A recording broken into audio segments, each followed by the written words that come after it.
오늘 본문의 말씀은 사무엘하 12장 15절에서 31절까지 사무엘하 12장 15절에서 31절까지 말씀입니다.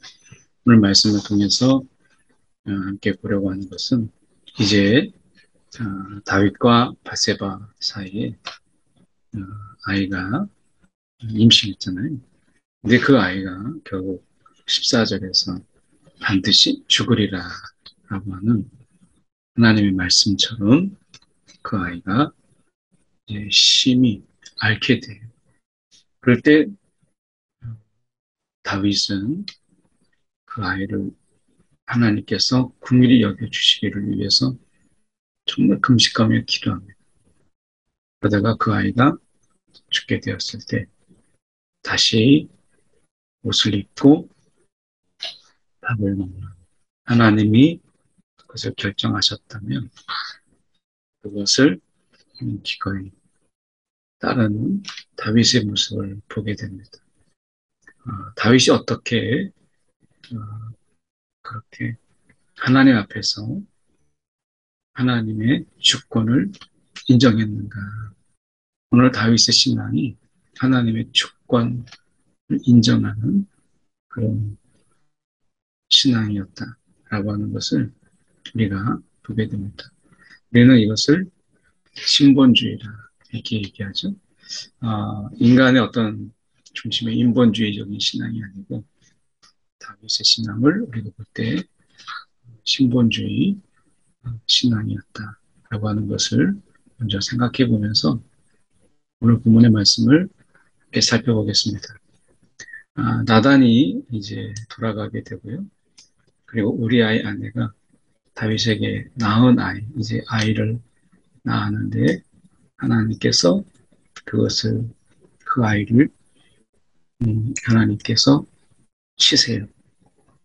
심히 앓는지라 이렇게 말씀하죠. 여기서 생각해 볼 때 이 낳은 아이가 하나님께서 치심에 바로 심장마비나 이런 것으로 급사할 수 있는 것인데 심히 앓았다라고 하는 것은 이 심히 앓는 이 기간이 그 아버지로서 참 마음 아픈 시간이고 괴로운 시간이죠. 그 아이를 앓는 것을 본다라고 하는 것, 특히 다윗이 자신으로 인해서 이 한 아이의 생명이 심히 앓게 되는 것을 보게 될 때 그 아비로서 그 아이를 본다라는 것이 얼마나 마음 아프겠어요. 그래서 하나님이 반드시 죽으리라 라고 말씀하셨지만 다윗은 그 아이를 위하여서 하나님께 간구하고 금식합니다. 그래서 간구하고 금식하고 밤새 땅에 엎드려요. 그러니까 이 땅에 엎드리는 그 자세, 이것이 쉽지 않은 거죠. 그러니까 이것은 철저하게 하나님의 긍휼만을 바라는 그 자세에 하나님께 간구하죠. 그리고 금식이라고 하는 것은 하나님께만 온전히 내가 마음을 쓰기 위해서. 그래서 내가 하나님께만 온전히 바라보기 위해서 제가 금식하는 것입니다. 원래 금식의 그 취지는 단순하게 안 먹고 쉬하는 게 아니라 이 금식은 온전히 하나님께만 내가 집중하기 위해서 다른 것을 다 중단하는 것이거든요. 그래서 이 금식, 그러니까 자기의 모든 것을 다 중단하는 거고 하나님께 간구하고 땅에 엎드렸어요. 아이를 위해서. 다윗이 앞에서 이야기하고 있는 반드시 이 죽으리라 라고 하는 이 부분을 다윗이 몰라서 그런 게 아니라 여기서 앞에 14절에서 우리가 보면 반드시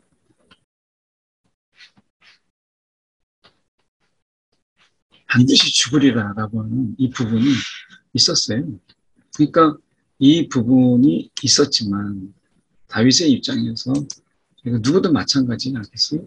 이 아이가 앓게 되고 이것이 하나님이 다윗이 아버지인 다윗이 범죄함으로 인해서 이 아이가 고통을 당하고 이렇게 앓는다라고 했을 때 어떻게 보면 아버지 입장에 살 수 있는 것은 그가 왕이라도 아무것도 할 수 없죠.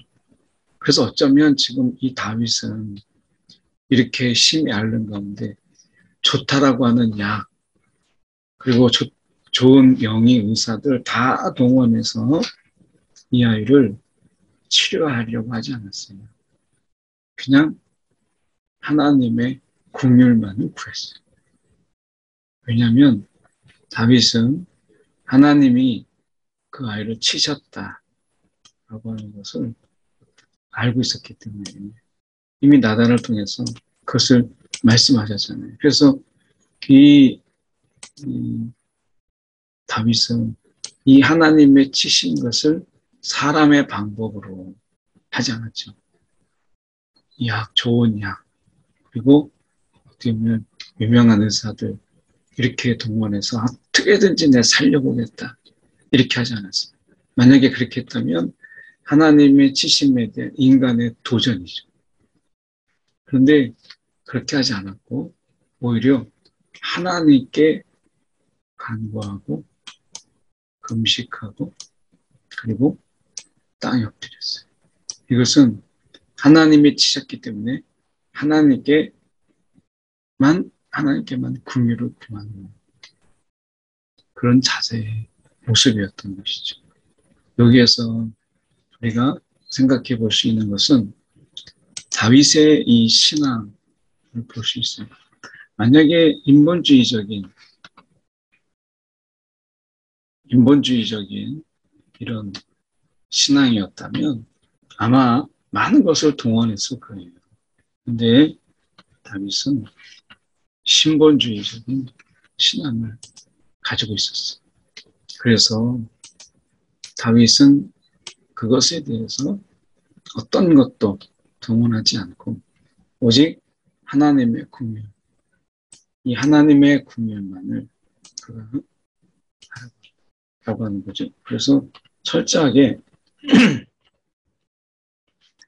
이 하나님의 긍휼을 바라보면서 그 아이가 살아날 수 있도록 하나님이 정말 살려주시기를 살아날 수 있는 마지막 그 기회는 오직 하나님의 손에 달린 거죠. 그래서 일으키려서 땅에 일으키려 하되 왕이 듣지 아니하 먹지 아니하였더라. 2년 만에 그 아이가 죽습니다. 이 죽을 때 다윗이 지금 보십시오. 다윗의 이 신앙적 자세를 보면 아이가 죽은 것을 왕에게 말하기를 두려워했다. 살아있을 때도 왕이 그 말을 듣지 않았는데 밥도 먹지 않고 자기를 돌보지 아니하고 땅에 엎드렸는데 그 아이가 죽은 것을 어떻게 알을 수 있겠느냐. 왕이 상심하냐. 근데 다윗이 수군거리는 것을 보게 돼요. 서로. 그래서 죽었느냐. 그 아이가 죽었느냐 하는 눈치가 다른 거잖아요. 막 수군거리고 이렇게 하니까 이 아이가 정말 죽었느냐 라고 하니까 죽었나이다. 이때 인본주의적인 입장에서는 이런 거죠. 내가 금식까지 했는데 내가 지금 금식하고 내가 땅에 엎드렸는데 내가 왕이지만 모든 것을 내려놓고 땅에 엎드렸는데 어떻게 하나님이 이 아이를 죽게 할 수 있느냐. 정말 나를 불쌍히 봐서라면 3년, 10년은 아이가 살다가 하나님이 데려가셔야 되는 거 아니냐라고 하는 이런 자기 공로, 이 자기 공로의 이 부분으로 인해서 자기 공로. 이 자기 공로가 더 하나님의 궁율보다 자꾸 앞세우게 되니까 결국에는 여기에서 불평이 생기고 하나님 앞에 그가 원망이 생겨요. 우리의 기도가 그렇지 않아요? 여러분 기도한 이후에 정말 기도한 대로 되지 않았을 때 정말 하나님의 처분만을 기다렸는 그런 기도를 했음에도 불구하고 우리가 내가 그렇게 한 것에 대한 그런 내 공로, 내가 기도했는데 이렇게 금식했는데 내가 모든 것을 다 내려놓고 기도했는데 하나님이 이거 하나 안 들어주시네? 라고 하는 이런 불평과 원망, 인정이 아니고 하나님께서 하신 것, 하나님이 행하신 것에 대해서 내가 인정하기보다는 불평하고 원망하고 하는 것이죠. 결국 그 속에서 드러나는 것은 또한 자기 공로. 자기 공로. 그래서 내가 이 죽었나이다 라고 얘기했을 때 다윗의 태도를 보시면 참 놀라운 것이죠. 다윗이 땅에서 일어났어요. 이제 땅에서 일어났어요. 그리고 몸을 씻고 기름을 바르고 의복을 갈아입고 여호와의 전에 들어가서 경배하였다. 이게 먼저였습니다. 그래서 다윗은 자기의 공로, 이것이 우리가 생각해 볼 때 자기의 죄로 인해서 이 아이를 하나님께서 치신 거죠. 그래서 그 아이가 심히 앓게 되었다라고 하는 것은 이것은 자신이 다윗이 죽는 것보다 그 자녀의 죽음을 바라보는 이 고통 속에서 죄가 얼마나 고통을 주는가라고 하는 것을 깨닫게 하신 것이죠.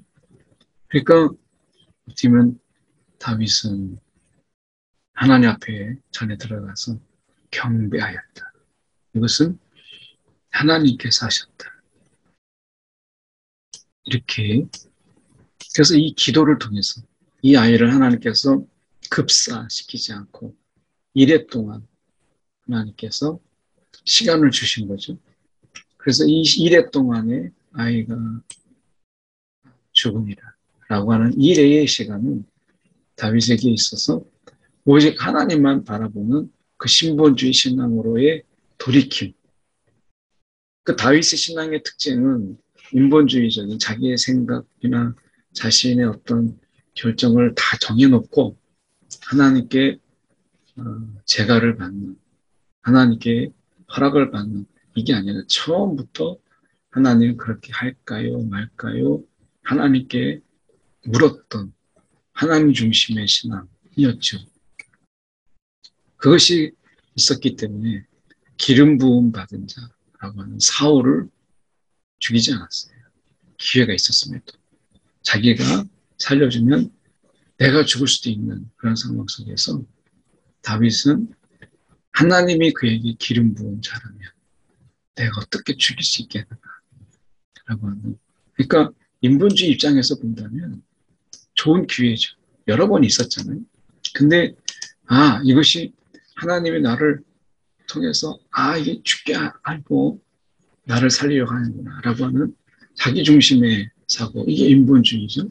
근데 하나님 중심은 하나님께서, 하나님, 이게 이제 신본주의 신앙에서 다윗이 할 수 있었던 것은 사람을 동원하는 것이 아니고 하나님의 궁유만 구했어요.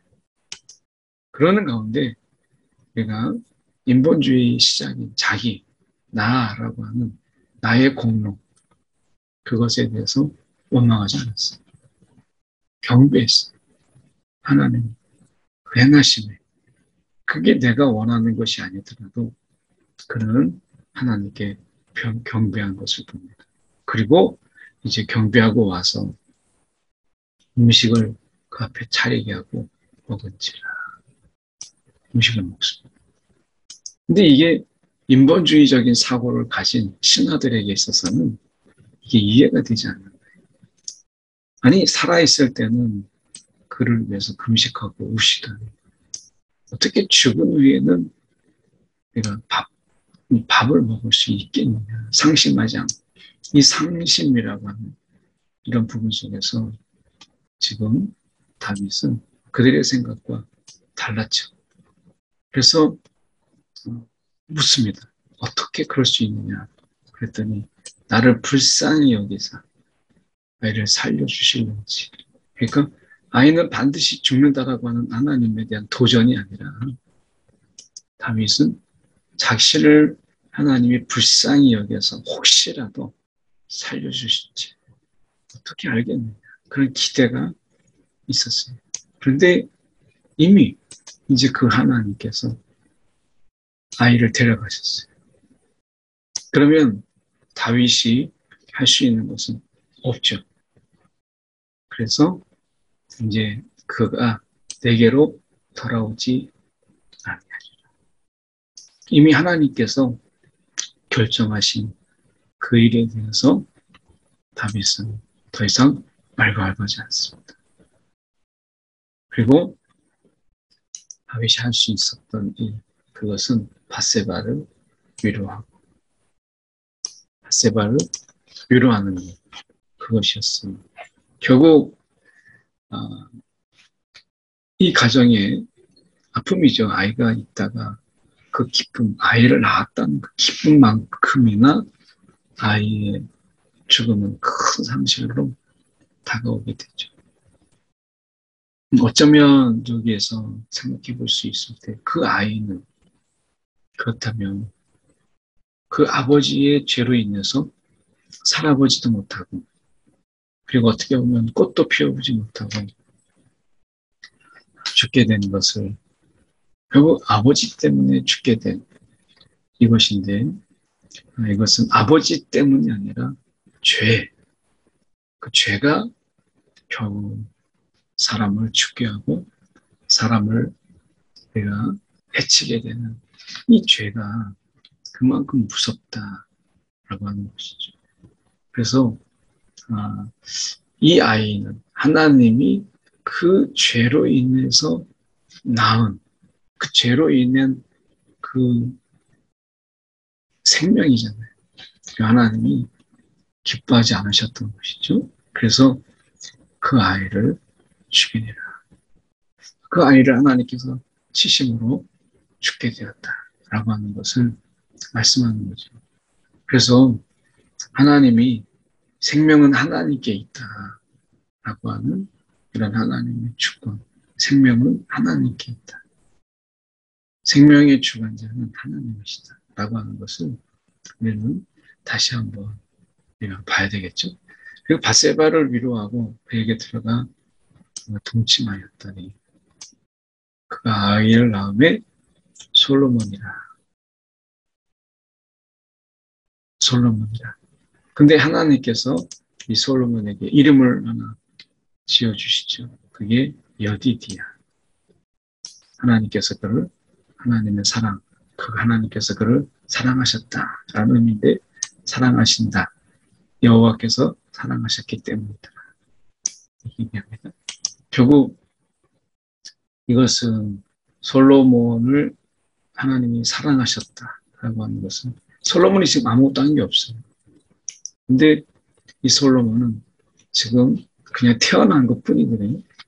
그럼에도 불구하고 하나님께서 그를 사랑하셨다라고 하는 것은 이 아이를 하나님이 사랑하셨다라는 의미도 있지만 사실은 이 자녀가 결국 하나님이 이 아이를 치셨다라고 하는 이 부분 속에서 우리는 대조되게 이 아이를 치셨다라고 하는 이 부분과 하나님이 사랑하셨다라고 하는 부분 속에서 대조를 이루죠. 이것은 결국 다윗을 하나님께서 이제 죄를 지었지만 너가 이렇게 엎드렸으므로 하나님이 다시 사랑을 회복시키셨다. 그래서 하나님이 그 진노를 거두시고 이제 그 사랑으로, 그 마음으로 돌이키심을 보이는 이 표현이 여디디아라고 하는 거죠. 그래서 솔로몬을 향한 하나님의 이중적이죠. 솔로몬을 향한 하나님의 사랑. 이것도 있고, 이 다윗을 향해서 내가 너의 사랑을 이제 다시 회복했다. 내가 여전히 너를 사랑한다. 라고 하는 것을 말씀하시는 하나님의 위로. 다윗은 바세바를 위로했지만 하나님은 다윗을 위로하신 것이죠. 그게 솔로몬이라 라고 하는 것입니다. 하나님께서 지금도 우리가 하나님 중심의 삶을 살 때 지금 다윗을 위로할 수 있는 게 없잖아요. 바세바는 다윗이 위로하지만 다윗은 누구에게 위로를 받아요? 그럴 때 하나님이 다윗을 위로하셨다 라고 하는 것을 말씀하는 거죠. 그래서 하나님께 엎드리는 그런 자, 하나님만 바라보는 그런 자는 결국 하나님의 위로함을 받았던 것을 보게 됩니다. 오늘도 우리가 정말 그래서 자녀를 사랑하고 내가 다른 이들을 사랑할 때 우리는 하나님을 그 사랑함이 가장 그 모든 자를 사랑할 수 있는 근원이고 하나님을 사랑하는 것이 모든 자들을 사랑하는 특히 이제 가족과 이런 것을 사랑할 수 있는 사랑은 그 사랑이 결국 하나님의 사랑이 그 근원이 거기에 있다라고 하는 것을 우리는 다시 한번 보여주고 우리가 잊지 말아야 될 것은 어쨌든 이런 속에서도 우리는 생명은 하나님께 있다라고 하는 것을 또 우리가 경호히 인정할 수밖에 없어요. 이 모든 일어나는 일들이 이 아이를 치셨다라고 하는 본 속에서 그렇다면 다윗의 범죄로 인해서 이 아이가 죽게 되는 것이잖아요. 이 아이가 잘못한 게 뭐가 있겠어요?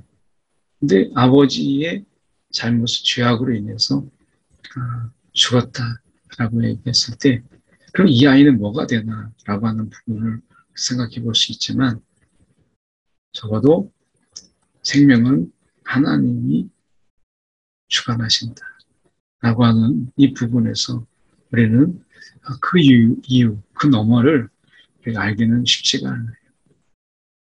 그래서 하나님이 이 아이에 대해서 치시는 그 아이가 있고 태어나자마자 여디디 하나님이 사랑하셨다라고 하는 이것은 전적으로 하나님의 주권이죠. 생명은 하나님께 있어요. 그래서 오늘 우리가 이렇게 호흡하고 아침에 이 말씀을 읽도록 눈을 감았다가 아침에 돼서 눈이 떠 있는 것은 정말 감사한 것이죠. 하나님 오늘도 내가 호흡하게 하셨고 그래서 생명은 결국 하나님께 있다. 다 이해할 수 없지만 이것은 분명히 하나님께서 말씀하고 계시는 것이죠. 여기 보시면 이제 다시 전쟁의 이야기가 들어옵니다. 요압이 이렇게 이야기해요. 요압이 암몬 자손의 랍바를 쳐서 왕성을 점령하며 요압이 전령을 다윗에게 이르되 이 랍바 곧 물들의 성읍을 쳐서 이제 점령하였는데 마지막 남은 왕이 거하는 왕성을 이제 하나 남은 거죠. 결정적인 순간이죠. 이제 왕은 백성의 남은 군사를 모아서 그 성에 맞서 진치고 이 성읍을 쳐서 점령하소서. 자기가 꼭 이 공로를 자기가 다 차지할까 두려워하나이다.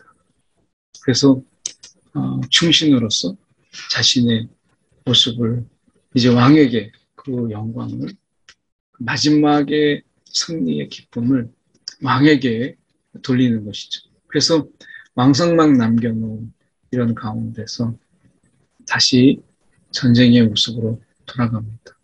여기서 우리가 주목해야 될 것은 다윗이 회복되고 그리고 하나님의 관계가 회복되었을 때 하나님께서는 그에게 승리를 주셨다라고 하는 것입니다. 그래서 라빠로 가서 그것을 쳐서 점령하고 그 왕의 머리에 보석 박힌 왕관이 있었는데 그 금 하나가 한 달란트라. 다윗이 자기의 머리에 쓰니라. 이렇게 말씀하죠. 하나님께서 이 다윗을 승리하도록. 그래서 모든 것에 이런 승리와 생명 이런 것들이 우리가 보이지 않아도 결국에는 그 하나님의 관계 속에 있음을 그 하나님의 관계 속에서 그러면 누가 중심이냐? 그 관계가 내 중심의 관계가 있고 그리고 상대방 중심의 관계가 있는데 다윗은 하나님 중심의 관계, 신본주의였다라고 하는 것을 말씀하고 있는 거죠. 그래서 하나님이 이 모든 것을 지금 이 신본주의로 다시 돌이켰을 때 죄는 결국에는 인본주의로 나의 중심으로 경건은 신본주의로 이렇게 바뀌는 것이죠. 오늘 우리가 내 중심의 삶이 아닌 하나님 중심의 삶으로 살아가는 하나님은 이런 자들을 통해서 일하시고 이런 자들을 통해서 하나님 나라가 확장되게 하시는 것을 우리가 보게 됩니다. 오늘 이 시간 함께 기도할 때 하나님 내 중심이 아닌 하나님 중심의 삶으로 겸손하게 살아가게 하여 주옵소서. 함께 한 1분 정도 우리가 기도하도록 하겠습니다. 사랑의 많으신 하나님 아버지, 이 시간 기도합니다. 오늘도 나 중심이 아닌 우리의 중심이 아닌 오늘도 이 모든 것을 내려놓고 하나님 중심의 삶을 살게 하여 주시옵소서. 오늘도 철저하게 하나님을 의지하며 하나님의 중심의 삶을 우리가 살아가게 하여 주시옵소서. 주님, 오직 주님만 생명의 주관자여 우리의 삶의 진정한 인도자인 것을 이 시간 믿고 우리를 인도하여 주옵소서. 사랑의 많으신 하나님 아버지, 오늘도 우리의 삶의 진정한 주관자여 우리를 인도하신 이가 주님이신 것을 고백합니다. 오늘도 내 중심으로 그리고 내 본의로 살아가려고 하는 우리의 삶의 욕심을 내려놓게 하시고 하나님 중심의 삶으로 오늘도 살아가게 하여 주시옵소서. 살아계신 예수 그리스도를 받들어 기도드렸나이다. 아멘.